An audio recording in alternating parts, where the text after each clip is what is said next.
Assalamualaikum warahmatullahi wabarakatuh. Perkenalkan, nama saya Laili Yuli Aprina, NIM 224. Perkenalkan, nama saya Nita Puji Lestari, NIM 015. Perkenalkan, nama saya Andre Amrullah, NIM 103. Perkenalkan, nama saya Hani Asy, NIM 10221100222. Pada kesempatan kali ini, kelompok kami akan menjelaskan tentang komunikasi interpersonal. Nah, pembahasan yang akan kami bahas di sini adalah yang pertama, pengertian serta proses komunikasi interpersonal yang akan dijelaskan oleh Saudari Nita. Yang selanjutnya adalah ciri-ciri dan faktor dari komunikasi interpersonal yang akan dijelaskan oleh Saudara Aan. Yang selanjutnya adalah tujuan serta pentingnya komunikasi interpersonal yang akan dijelaskan oleh Saudara Hani. Yang selanjutnya adalah contoh dan kekurangan serta kelebihan komunikasi interpersonal yang akan saya jelaskan. Baik, subbab materi yang pertama yaitu mengenai pengertian dari komunikasi interpersonal. Pada hakikatnya, komunikasi interpersonal merupakan komunikasi antara komunikator dengan komunikan. Komunikasi ini paling efektif untuk merubah sikap, pendapat, dan perilaku seseorang. Dapat dikatakan bahwa komunikasi interpersonal ini bersifat dialogis, artinya arus balik yang terjadi secara langsung. Komunikator dapat mengetahui tanggapan dari komunikan saat itu juga. Pengertian dari komunikasi interpersonal ini secara umum yaitu komunikasi antara orang-orang secara tatap muka. Masing-masing yang terlibat dalam komunikasi tersebut saling mempengaruhi persepsi dari lawan komunikasinya. Nah, selanjutnya, pengertian dari komunikasi interpersonal ini banyak didefinisikan oleh beberapa ahli. Yang pertama yaitu De Vito. De Vito berpendapat bahwa komunikasi interpersonal adalah komunikasi yang terjadi antara dua orang yang telah memiliki hubungan yang jelas, yang terhubungkan dengan beberapa cara. Jadi, misalnya komunikasi interpersonal ini terjadi antara ibu dengan anak, dokter dengan pasien, atau dua orang dalam suatu wawancara. Yang kedua, pengertian komunikasi interpersonal menurut Deddy Mulyana. Menurutnya, komunikasi interpersonal adalah komunikasi antara orang-orang secara tatap muka yang memungkinkan setiap pesertanya untuk menangkap reaksi orang lain secara langsung, baik verbal maupun non-verbal. Yang ketiga yaitu menurut Cangara. Menurut Cangara, komunikasi interpersonal merupakan proses komunikasi yang berlangsung antara dua orang atau lebih secara tatap muka. Yang keempat yaitu menurut Enjang. Komunikasi interpersonal adalah komunikasi antara orang-orang yang memungkinkan setiap pesertanya menangkap reaksi yang lain secara langsung, baik verbal maupun non-verbal. Kemudian ada juga pengertian dari komunikasi interpersonal menurut Kellerman dan Peter. Selanjutnya dari Tubbs dan Moss. Dari beberapa pengertian para ahli tersebut dapat disimpulkan bahwa komunikasi interpersonal adalah proses komunikasi yang terjadi antara dua orang atau lebih secara langsung atau tatap muka dan terjadi timbal balik secara langsung, baik secara verbal maupun non-verbal. Baik, materi selanjutnya yaitu mengenai proses komunikasi interpersonal. Proses komunikasi merupakan langkah-langkah yang menggambarkan kegiatan komunikasi. Namun pada kenyataannya, kegiatan komunikasi sudah terjadi secara rutin dalam kehidupan sehari-hari, sehingga kita tidak perlu lagi menyusun langkah-langkah tertentu dengan sengaja ketika akan berkomunikasi. Komunikasi interpersonal merupakan dapat berlangsung antara dua orang yang sedang bercakap-cakap atau antara dua orang dalam suatu pertemuan. Misalnya saja antara penyaji dengan salah satu peserta dalam suatu seminar. Secara sederhana, dapat dikemukakan suatu asumsi bahwa proses komunikasi interpersonal akan terjadi apabila pengirim menyampaikan informasi berupa lambang verbal maupun non-verbal kepada penerima menggunakan medium suara maupun medium tulisan.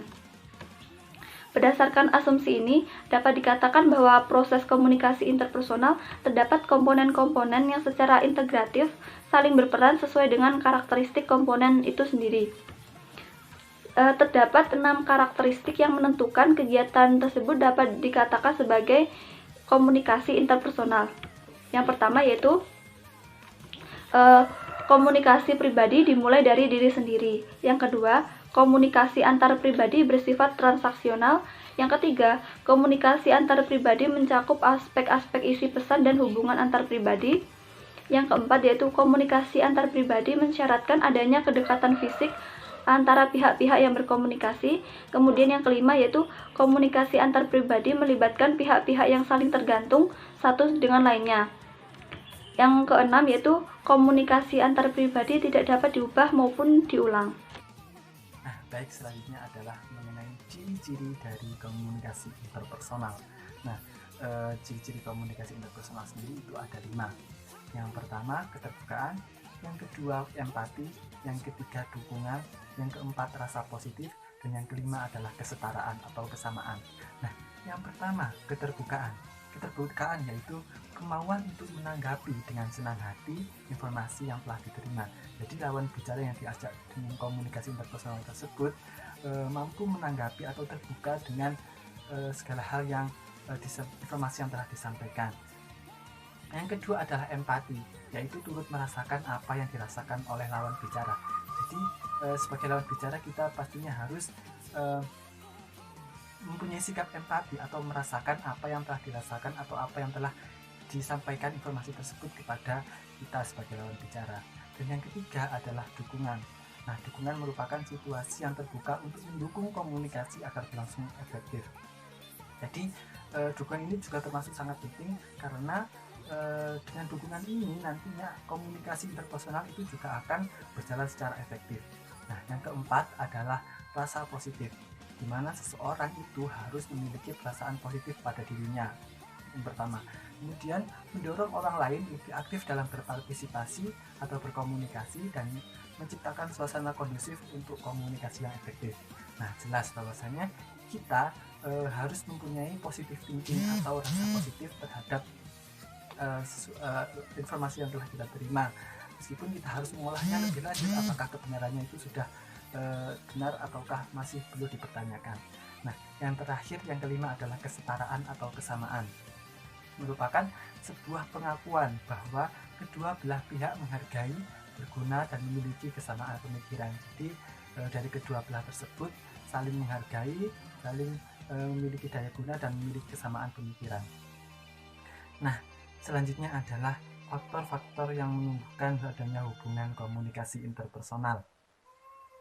Nah, yang pertama adalah percaya atau trust. Nah, dari sikap percaya atau trust ini, faktor utama yang melandasi adanya sikap percaya itu ada 3, yaitu sikap menerima, sikap empati, dan juga sikap kejujuran. Nah, sikap menerima maksudnya adalah menghargai, bukan berarti menyetujui, namun menghargai apa yang disampaikan oleh atau informasi yang diperoleh dari lawan bicara. Nah, meskipun nantinya kita akan memberitahu lagi kebenaran dari informasi tersebut. Nah, yang kedua adalah empati, sama seperti sebelumnya, yaitu merasakan apa yang dirasakan oleh lawan bicara. Dan kemudian adalah kejujuran, di mana kejujuran adalah faktor yang sangat penting dalam menumbuhkan adanya hubungan interpersonal. Nah, dengan adanya sifat kejujuran, nantinya lawan bicara akan senantiasa percaya dengan lawan bicara yang lain, seperti itu. Nah, yang kedua adalah sikap suportif, yaitu sikap yang mengurangi adanya sikap defensif dalam komunikasi. Nah, sikap defensif adalah sikap yang bertahan atau egois atau tertutup. Jadi sikap suportif adalah sikap yang mendukung atau lawan dari defensif. Sikap yang mendukung, sikap terbuka, sikap yang mampu menghargai dari orang lain. Nah, yang ketiga adalah faktor dengan sikap terbuka. Nah, sikap terbuka merupakan lawan dari dogmatisme. Nah, dogmatisme adalah berpegang pada kepercayaan sendiri dan hanya ikut-ikutan, melakukan sifat tertutup. Jadi sifat terbuka ini, terbuka artinya kemauan menanggapi dengan senang hati informasi yang diterima. Nah, tidak ikut-ikutan, kemudian tidak bersifat tertutup. Jadi sikap terbuka adalah lawan dari dogmatisme. Saya di sini akan menjelaskan tentang tujuan komunikasi interpersonal. Komunikasi interpersonal merupakan action oriented, ialah suatu tindakan yang berorientasi pada tujuan tertentu. Tujuan komunikasi interpersonal itu bermacam-macam, di antaranya adalah mengungkapkan perhatian pada orang lain. Salah satu tujuan komunikasi interpersonal adalah mengungkapkan perhatian pada orang lain. Yang kedua yaitu menemukan diri sendiri, artinya seseorang melakukan komunikasi interpersonal ingin mengetahui dan mengenai karakteristik diri pribadi berdasarkan informasi dari orang lain. Yang ketiga, menunjukkan dunia luar. Dengan komunikasi interpersonal diperoleh kesempatan untuk mendapatkan berbagai informasi dari orang lain dan masuk informasi penting dan aktual. Selanjutnya, membangun dan memelihara hubungan yang harmonis. Sebagai makhluk sosial, salah satu kebutuhan setiap orang paling besar adalah membentuk dan memelihara hubungan baik dengan orang lain. Yang selanjutnya mempengaruhi sikap dan tingkah laku. Komunikasi interpersonal ialah menyampaikan suatu pesan seseorang kepada orang lain untuk memberitahu atau mengubah sikap, tindakan dan atau perilaku baik secara langsung maupun tidak langsung. Selanjutnya itu mencari kesenangan atau sekedar menghabiskan waktu. Ada seorang melakukan komunikasi interpersonal sekedar mencari kesenangan atau hiburan. Selanjutnya menghilangkan kerugian akibat kalau komunikasi interpersonal dapat menghilangkan kerugian komunikasi, miscommunication dan salah interpretation.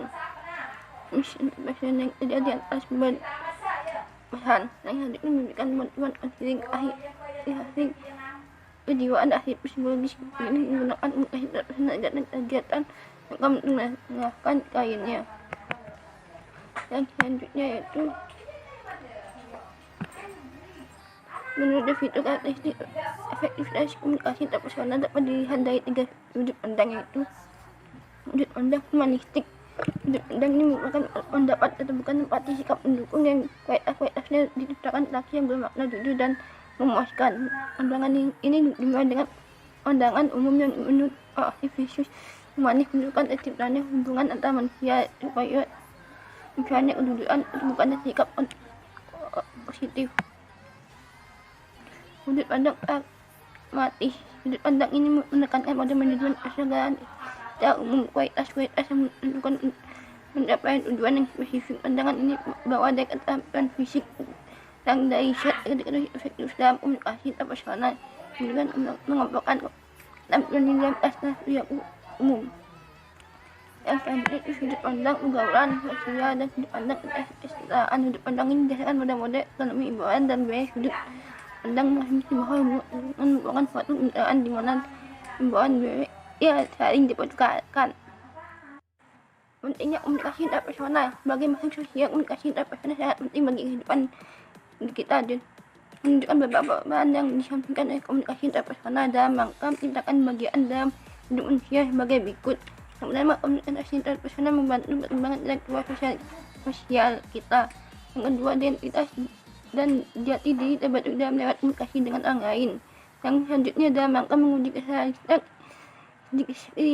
kita serta menguji kebenaran kesan dan pengertian yang kita miliki tentang di dunia kita perlu membandingkan dengan kesan pengertian orang lain tentang karakteristik yang sama. Yang selanjutnya kesehatan mental.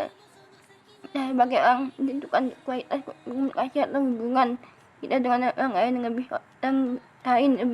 orang merupakan tokoh spesifik dalam hidup kita. Jadi langsung dan komunikasi interpersonal mengenali jati diri. Komunikasi juga memberikan komunikasi yang dapat membantu individu untuk belajar mengembangkan kemampuan intelektualnya.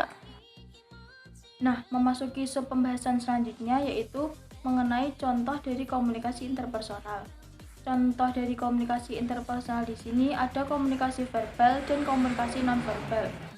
Komunikasi verbal di sini merupakan bentuk komunikasi yang disampaikan komunikator kepada komunikan yang bentuk penyampaiannya itu bisa secara langsung ataupun dalam bentuk tulisan. Jika bentuk penyampaian tersebut melalui tulisan, itu bisa dilakukan melalui surat menyurat atau dengan chatting. Jika bentuk komunikasi tersebut dilakukan secara langsung, maka itu bisa dilakukan jika menggunakan media itu bisa dilakukan via telepon, dan jika dilakukan langsung berarti harus melalui tatap muka. Nah, selanjutnya adalah bentuk komunikasi nonverbal. Nah, bentuk komunikasi nonverbal di sini adalah komunikasi yang menggunakan pesan dengan dengan mengekspresikan gerakan tubuh atau ekspresi wajah atau suara-suara vokal yang berbeda dari penggunaan kata dan bahasa. Nah, di sini saya akan sedikit membahas mengenai jenis-jenis dari komunikasi nonverbal. Nah, komunikasi nonverbal di sini ada beberapa jenis atau contohnya. Yang pertama adalah melalui sentuhan. Bagaimana kita ketahui sentuhan di sini bisa saja dengan menepuk pundak ataupun dengan bersalaman. Di situ bisa dikatakan dengan komunikasi nonverbal. Yang selanjutnya adalah dengan gerakan tubuh.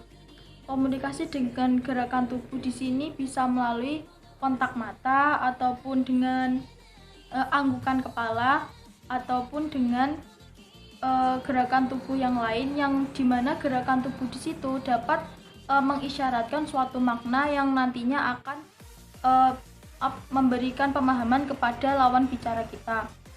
Contohnya ketika kita menganggukkan kepala, itu berarti maknanya kita mengiyakan suatu percakapan seperti itu. Nah, yang ketiga adalah jenis komunikasi nonverbal, yaitu kronemik. Nah, jenis kronemik di sini adalah bagian yang mempelajari penggunaan waktu yang tepat dalam berkomunikasi. Nah, di sini tuh meliputi penggunaan durasi waktu dalam berkomunikasi dan aktivitas apa yang perlu dilakukan untuk berkomunikasi. Nah, yang keempat adalah jenis komunikasi nonverbal, yaitu proksemik. Nah, di sini adalah pengertiannya, bahasa ruang adalah jarak yang digunakan saat berkomunikasi dengan orang lain. Pengaturan jarak di sini bisa menentukan bagaimana kedekatan kita kepada lawan bicara kita. Misalkan, ketika kita berbicara dengan seseorang, hendaknya kita harus mengatur jarak yang tepat. Ketika kita berbicara dengan orang yang lebih akrab dengan kita, mungkin kita akan lebih mendekatkan jarak dengan lawan bicara kita. Namun jika kita berbicara dengan orang asing atau orang yang baru kita kenal, maka hendaknya kita menjaga jarak agar terlihat lebih sopan seperti itu. Nah, yang terakhir di sini akan saya jelaskan adalah jenis komunikasi nonverbal vokalik. Nah, jenis komunikasi nonverbal vokalik di sini adalah suara tanpa karakteristik dan bahasa seperti pitch atau volume. Jadi dalam pengertiannya di sini vokalik di sini bukan untuk menentukan, bukan untuk hanya vokalnya saja, pitch atau volumenya saja. Seperti kata H, jika kita volumenya kita panjangkan, maka kata H di sini adalah menunjukkan tanda tanya H seperti itu. Jadi seperti sesuatu yang maknanya itu heran seperti atau bertanya-tanya. Jika pitch di sini adalah sama seperti halnya dengan volume. Jadi komunikasi jenis vokalik ini tidak menentukan, tidak sampai menimbulkan suatu kalimat. Jadi hanya sepatah kata atau suku kata yang nantinya bisa menghasilkan makna melalui pitch atau volume yang kita gunakan ketika berinteraksi. Nah, memasuki pembahasan selanjutnya, yaitu pembahasan kekurangan serta kelebihan dalam komunikasi interpersonal. Nah, dalam berkomunikasi di sini saya akan membahas terlebih dahulu kelebihan komunikasi interpersonal. Kelebihan dari komunikasi interpersonal yang pertama adalah kita dapat langsung menerima feedback dari komunikasi saat proses interaksi.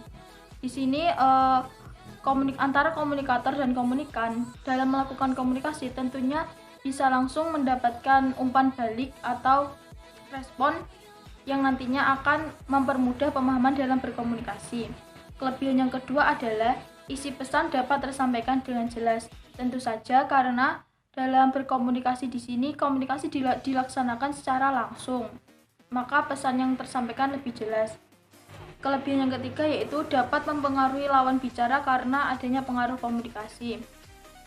Contohnya dalam komunikasi bisnis, maka perlu adanya saling mempengaruhi supaya dalam berkomunikasi apa yang kita inginkan tersebut tercapai. Contohnya saja dalam wawancara, komunikasi dalam wawancara. Di situ perlu adanya kita mempengaruhi narasumber untuk mendapatkan jawaban apa yang kita inginkan. Di situ merupakan kelebihan dari komunikasi interpersonal. Yang keempat adalah emosi atau perasaan antara komunikator dan komunikan lebih terlihat. Di sini semisal kita berbicara kepada lawan bicara kita, ketika lawan bicara kita terlihat kurang nyaman atau tidak sesuai dengan apa yang kita harapkan, di situ ekspresi dari lawan bicara kita akan terlihat. Maka dengan otomatis kita dapat memperbaiki cara berbicara kita. Yang terakhir adalah komunikasi dilaksanakan secara efektif. Nah, untuk selanjutnya adalah kekurangan dari komunikasi interpersonal. Kekurangan dari komunikasi interpersonal di sini yang pertama adalah memungkinkan adanya kedekatan fisik antara pihak-pihak yang berkomunikasi. Yang kedua adalah jangkauan dalam berkomunikasi yang sempit. Di sini karena komunikasi interpersonal itu kan komunikasi yang dilakukan antar dua orang atau lebih. Jarak yang sempit di sini bisa saja komunikasi itu hanya dilakukan antara satu atau dua orang saja, jadi tidak bisa menyeluruh seperti itu. Nah, kekurangan yang ketiga adalah komunikasi antar pribadi yang bersifat transaksional. Yang keempat adalah dapat menimbulkan konflik intrapersonal. Yang kelima adalah memungkinkan terjadinya pemberian informasi yang tidak natural. Bagaimana diketahui, dalam berkomunikasi interpersonal di sini melibatkan banyak pihak, yang mana nantinya dikhawatirkan pihak lain akan memberikan informasi yang belum tentu benar informasinya yang datang, sehingga komunikasi tersebut bisa dikatakan tidak akurat seperti itu. Nah, selanjutnya adalah mengenai studi kasus dari materi komunikasi interpersonal. Nah, studi kasus kali ini kami mengambil komunikasi interpersonal yang terjadi pada PT Perkasa Internusa Mandiri Medan, yang merupakan perusahaan yang bergerak dalam bisnis distributor peralatan-peralatan yang digariskan ke dalam dua divisi, seperti distributor alat rumah tangga produk nasional dan peralatan industri komersial. Nah, dalam PT Perkasa Internusa Mandiri Medan ini terdapat beberapa komunikasi interpersonal yang terjadi. Nah, contohnya komunikasi pimpinan terhadap pegawai. Nah, dalam komunikasi pimpinan terhadap pegawai ini melakukan komunikasi interpersonal secara bertahap. Yang pertama melalui pimpinan kantor pusat, kemudian disalurkan kepada supervisor kantor pusat. Nah, supervisor kantor pusat nantinya akan berkomunikasi interpersonal secara langsung kepada kantor cabang, kemudian kantor cabang kepada manajer kantor cabang. Setelah itu dari manajer kantor cabang berkomunikasi lagi interpersonal secara kepada supervisor kantor cabang, dan juga nantinya supervisor kantor cabang akan berkomunikasi interpersonal dengan pegawai masing-masing. Nah, jadi tahapan dari komunikasi pimpinan terhadap pegawai dari komunikasi interpersonal PT Perkasa Internusa Mandiri Medan seperti itu. Nah, selanjutnya juga ada komunikasi horizontal yang dilakukan oleh PT Perkasa Internusa Mandiri Medan. Nah, kalau komunikasi horizontal itu dari pimpinan kantor pusat, kemudian kepada supervisor kantor pusat, kemudian pada kantor cabang. Nah, itu setelah setara, jadi horizontal seperti itu. Selanjutnya yaitu komunikasi diagonal. Komunikasi diagonal merupakan komunikasi silang yang melintasi fungsi dan tingkatan dalam suatu organisasi. Dalam PT Perkasa Internusa Mandiri Medan ini sering menggunakan komunikasi diagonal karena tugas dari masing-masing pegawai adalah tugas yang hampir seperti satu sistem yang saling membutuhkan. Contohnya, komunikasi diagonal ini yaitu antara manajer pemasaran dengan bagian pabrik, kemudian manajer produksi dengan bagian promosi. Selanjutnya yaitu komunikasi dari bawah ke atas. Komunikasi ini mengalir dari bawah ke atas yang diatur oleh supervisor. Misalnya, dari pegawai berkomunikasi dengan supervisor kantor cabang, kemudian dari supervisor kantor cabang ke manajer kantor cabang, kemudian kepada kepala kantor cabang, dan dari kepala kantor cabang ke supervisor kantor pusat. Nah, dari supervisor kantor pusat ini disampaikan kepada pimpinan dari kantor pusat. Baik, sekian presentasi dari kelompok kami. Kurang lebihnya kami mohon maaf yang sebesar-besarnya. Ihdinas siratal mustaqim. Wassalamualaikum warahmatullahi wabarakatuh.